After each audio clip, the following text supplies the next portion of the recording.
up, guys? Welcome to my channel. Welcome back to my channel. So as you see in the title, today I'm gonna be giving you all my top 30 binge-worthy Netflix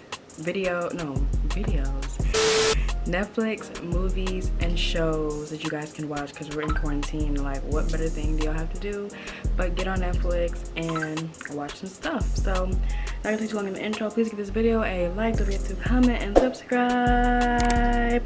Turn on post notifications because this is uploading on Monday, Wednesday, and Friday. And with that, let's get into the video.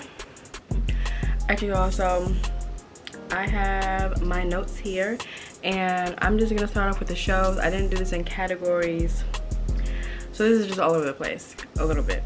But the first show that I think everyone should just like stop and watch is Bridgerton. Okay, so if you are a person who likes that maybe English, like British royal princess kind of type stuff, then you would definitely vibe with Bridgerton, because it is basically this young, maybe British girl, I think it's based in London, is trying to find like a husband because they made matches back in that time. So she's trying to find a husband. She falls in love with the Duke, and like it's about the Duke and the Duchess basically. So if you would love that British scandals and dramas and like balls, dancing, you will definitely vibe with Bridgerton. And I really liked it. Like, it was spot on. I know that I like to watch those types of things and read those books, but Bridgerton, it was spot on. And let me tell y'all, the freaky deaky scenes, they go crazy. They go crazy. But I'm gonna leave y'all for that. I'm gonna leave that to y'all. But if you don't want to watch that stuff, y'all can skip and focus on the main point of it, which is the marriage aspect. Go ahead. But the freaky deaky stuff, y'all got that one. Next, Grey's Anatomy. I'm gonna just be a forever fan of Grey's Anatomy. Like I've said before, Grey's Anatomy is like a medical show. Basically most of the things happen at Grey Sloan Memorial, which is the hospital, and they just like show the patients that come in. They might have fallen from a tree, they have like broken limbs, like Nash's is bloody and gory, and in the emergency room. But basically the story is about Meredith Grey, who is a doctor at Grey Sloan, and it kind of just like builds up to her becoming like this really good doctor and surgeon. And a part of the show having like the medical stories and stuff, it also has the drama of the lives of the doctors. So there's like doctors who come and go, doctors who die. I'm not gonna tell y'all which ones. If you want to watch the show, go and do that. I will say that on Netflix there might be 15 seasons, 16 seasons. So I think with any show, season 1 is gonna be boring, of course. But I promise y'all, don't give up on season maybe like 1 through 3. It definitely gets better season like 5, like 6, 10, like all that type of stuff. It gets much better. So don't give up on it. But if you are a person who likes medical shows and like that gory, bloody medical stuff, then you would definitely fall in love with Grey's Anatomy because it has a little hint of drama. Also, that kind of touch with Grey's Anatomy is private practice, and it's kind of like a correlation of Grey's Anatomy and private practice because of the characters that are in the show. They're kind of like combined, but that's still that same like doctor stuff if you like that, medical stuff if you like that. Next is Dubin.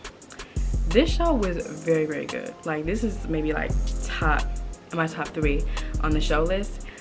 It is in Italian or French, it's something like that. But this guy, this African-American guy, he is kind of like, how do you put this, maybe like not a magician. The stuff that he does is kind of like a magician, and he's just like tricking people out of their money, stealing stuff, and he just has the police like dumbfounded because this man has stolen some necklace out of the Louvre, and they think it's like these other guys, but it's not. It's actually the guy who pretends to be Dubin, and he changes his name, his identity wherever he goes. It's really cool, really cool. I would suggest, like, out of everything, you guys should watch this show because it was very interesting, very intriguing. I mean, I watched the entire season in maybe like a day or two. It's like mystery, action, drama, all of that. Like you can't go wrong. You cannot go wrong. So definitely watch that show because it's really, really good. Next, I have All American. I think not everyone, I think the majority of people know what All American is, so they've heard about it. I'm gonna try to explain it as best as I can, but it's kind of like a football show, but football is not the only thing that they talk about, honey. It's not. Spencer is the guy that the show is basically like based upon, and he goes like the white rich neighborhood so he can play football with the team. I hope I'm explaining this right.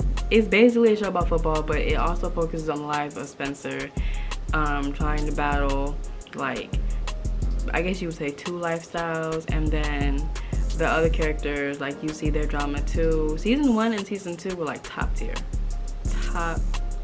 like you're gonna be hooked. And even if you don't even like football, it's not, because I don't even like football, it's not even really about football. I mean, they do show it practicing in the games and stuff like that, but it's more about like the lives of the characters, and it's really interesting. Next, Too Hot to Handle. Too Hot to Handle is kind of like those shows like The Bachelor. So they're just picking contestants out of like wherever, and basically I believe at the end of it you're supposed to be either finding a match, and I think the point of the show is like there can be no physical sexual touch, no, like none of that. You just have to just like get to know the person on other levels besides that. I think like if you do touch and hug and all that type of stuff, then you do get points deducted, which means like there's money reduced. So I think there's like a set goal of how much everyone was going to receive like as the winning prize, but if they did that stuff, then the money would go down. It was actually a really good show. I do like those, like I guess they're like experiment shows where you can see like who makes it to the end, or like what guy did she choose, or vice versa. If you like those type of shows, then you'll definitely love Too Hot to Handle. Next is Elite. This show was really good, y'all, and it was in Spanish. I'm really being so diverse, like Italian shows, Spanish shows.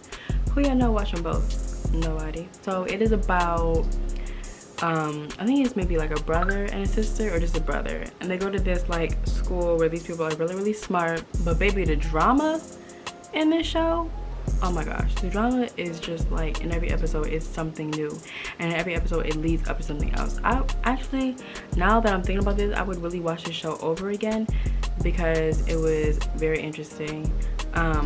These kids, no, they're not brother sister, it's like these kids got into this program. It's a really elite school, but there's just like so much drama and so many secrets that like the students who got accepted and the students that were already there, like the show unpacks it all. Even like you can put subtitles on if you don't know Spanish, because I know that I didn't know what they were talking about, but besides, you know, like the language, it wasn't too hard to keep up with, and it was very interesting to just like watch. I would definitely recommend that show. Next, You. So I'm pretty sure a lot of people know what You is. Basically this weird stalkish person named Joe was checking out these females, and he was thinking he was in love with them, and he just hated their friends and their family, and he would just kill them all basically. It was terrible, but very, very good, because you never knew what Joe was gonna do. He was really good under disguise, like changing his name, going to a different state, changing his passport, living a new life, but literally doing the same thing that he did when he was back home. Season 1 was really good. Season 2, and if you guys are like true You fans, y'all know season 3 is coming out. I don't know when, but I heard it's coming out very soon, so I'm very interested to see that. But this one will keep you on your toes, very much so, because you just want to see like what is he gonna do next. If you want a show that's gonna keep you on your toes, then you should definitely watch You. And next, 13 Reasons Why. I really like this, like the whole season. I enjoyed it. It is heavy though, because it's about suicide, but you know, it was Hannah Baker killed herself because I don't think people liked her. I don't really know the reason why she did it, but basically there's 13 reasons of why she, I don't know if the word is hated, but she made these tapes, and the tapes had like stories or like secrets, I guess, about the people that she interacted with. So basically it unpacks Hannah's life when she was alive, and it unpacks the tapes, and it unpacks Clay's life. And honestly, I just think he was psycho, and that little therapy he was doing was not doing nothing. It's heavy, but it was still a good show. I mean, a lot of people might not want to watch it because of how heavy it is, but it was interesting. And next is Black Mirror. I really enjoyed this show. This was very different. I should play a clip for you guys to see how different this was, because it was not your average show. Just play it. And who are we looking at here? Abby Khan. What are you gonna do for us today, Abby? I'm gonna sing. I really can't even describe how the show is. It's kind of like each episode has something different. It's not like a connected story or a season. Each episode is different. And it's just like this weird, maybe like future stuff. Like they have robot dogs. That's basically something, and the robot dogs go crazy and they like eat people and terrorize people and all of that stuff.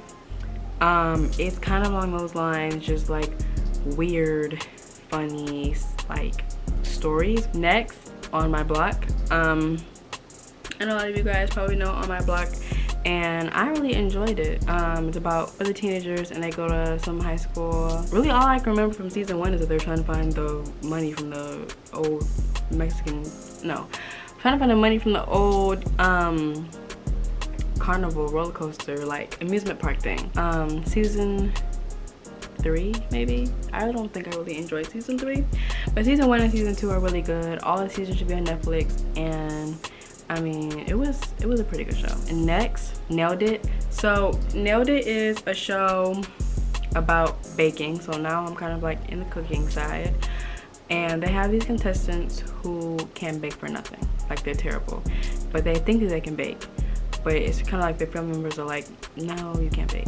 So they put them on this show, and there's these like 3 judges who judge them, and they have to make something, and it's funny. I say that to just see people who think that they can bake but they can't make crap. So if you like those like baking shows, Cupcake Wars, Cake Wars, then you would probably enjoy Nailed It. Next I have The Parkers, and I think you just have to like 90s shows. Maybe this was the 90s.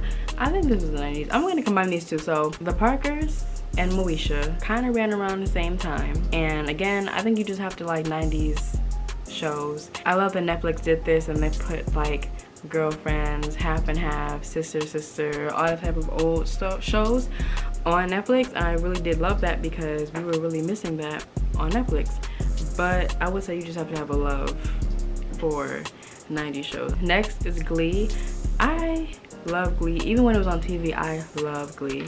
It's about high school students, and they do singing. They're like in choir, and I think it also dives into the lives of the teachers maybe, but it's kind of like also that drama, funny, like high school stuff. I think that is everything that I have on my list for shows.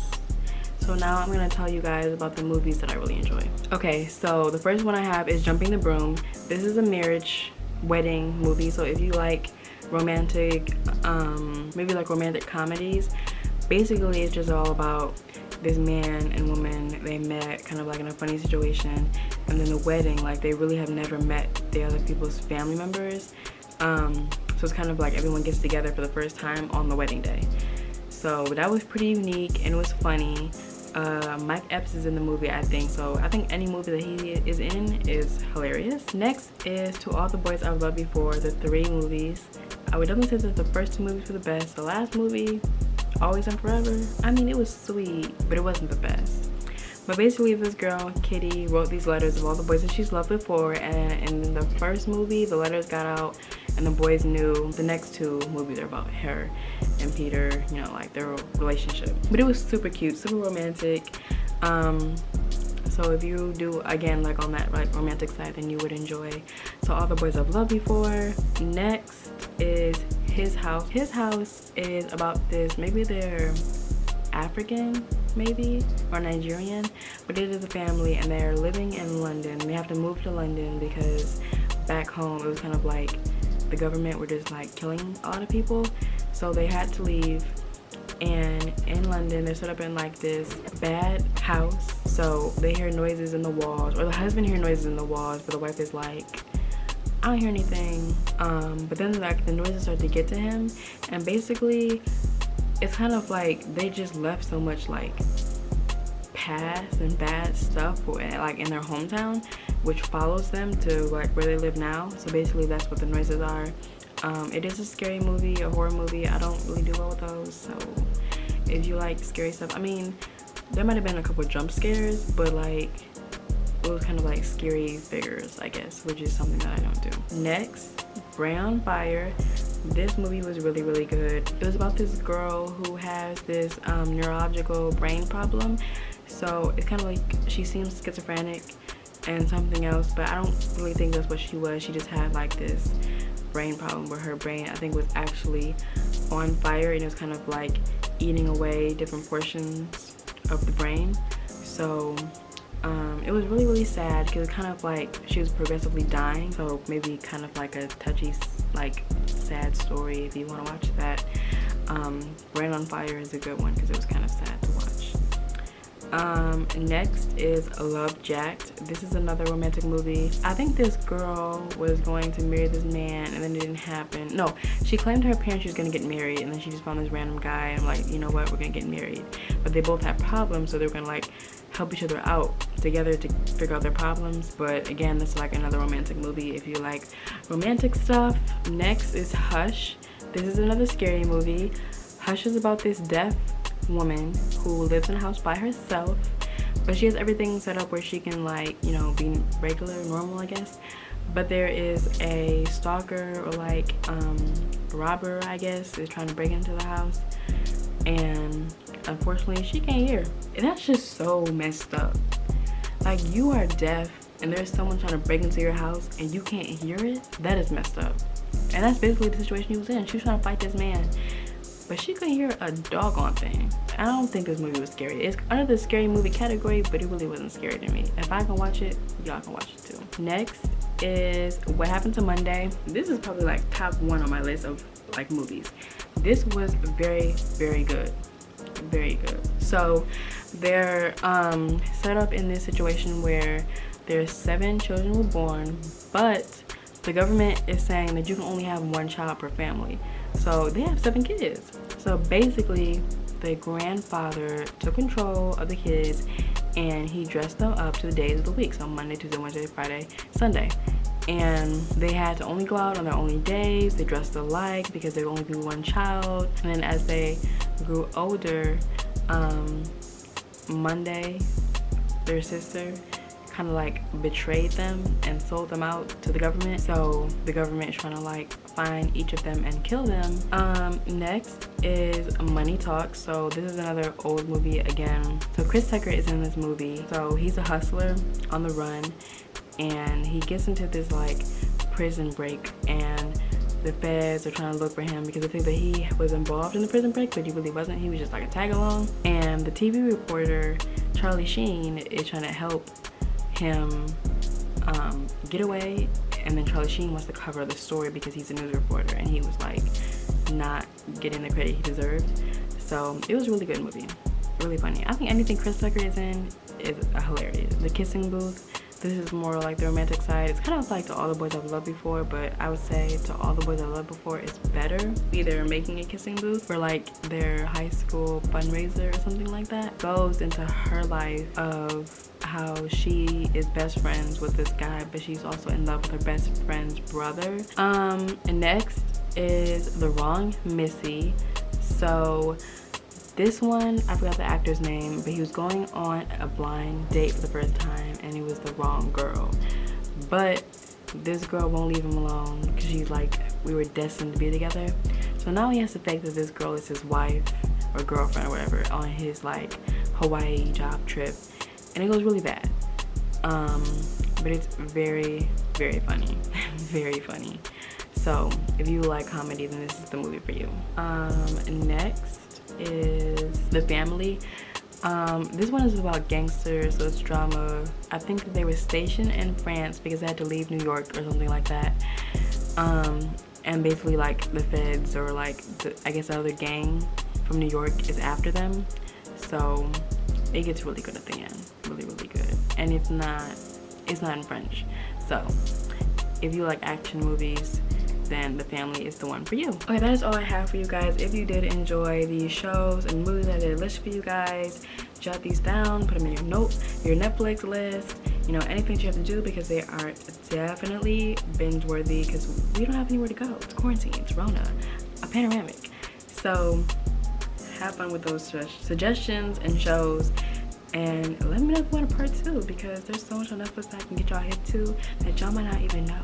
Give it a like, don't forget to comment and subscribe. Turn post notifications because it's uploading on Monday, Wednesday, and Friday. And with that, thanks for watching, Lisa babes.